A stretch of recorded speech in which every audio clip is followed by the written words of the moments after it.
आज है 18 फरवरी। Matric Bihar board का आज मैथ का एग्ज़ाम बीत चुका है। सभी बच्चों का पेपर काफ़ी अच्छा गया है, सभी बच्चे बहुत खुश हैं। लेकिन अभी भी कुछ बच्चे थोड़ा सा मिस्टेक से एक ऑब्जेक्टिव गलत कर दे रहे हैं। उस पर आप लोग ध्यान थोड़ा सा दीजिए, गलती नहीं होना चाहिए ऑब्जेक्टिव।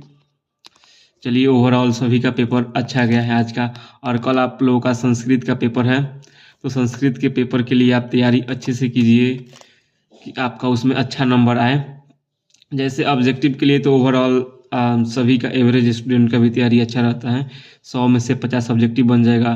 किताब का जो आपका क्वेश्चन आता है काफ़ी आसान आता है, और ग्रामर से बच्चे नहीं पढ़ते हैं इसलिए उनको हार्ड लगता है। तो थोड़ा सा अगर आपको दिक्कत है ग्रामर में, तो आपका टारगेट का जो ऑब्जेक्टिव आता है क्वेश्चन बैंक का उसमें दिया रहता है, तो चैप्टर वाइज आप ग्रामर का जो आपका संस्कृत ग्रामर है उसको थोड़ा सा पढ़ लीजिए।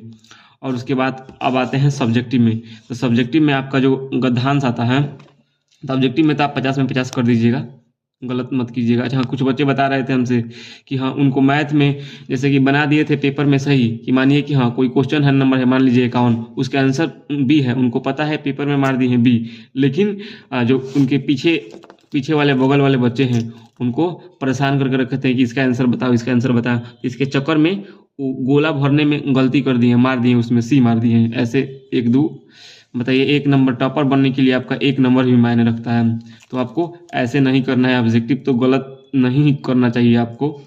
चलिए, इस बात का आप ध्यान रखिए अगले पेपर में। तो संस्कृत का आपका जो गद्यांश आता है, उसमें गद्यांश का आप क्वेश्चन बैंक से 5-6 गद्यांश आप तैयार कर लीजिए। उसमें का गद्यांश तो सभी लोग लिख देते हैं, थोड़ा सा दिक्कत होता है किसी किसी को शीर्षक में, तो 5-6 गद्यांश का शीर्षक आप लिख के प्रयास कीजिए। आज आपसे लिखा जा रहा है कि नहीं, गद्यांश तो आसान होता है, बन जाएगा सभी से, थोड़ा सा एवरेज स्टूडेंट भी बना देते हैं।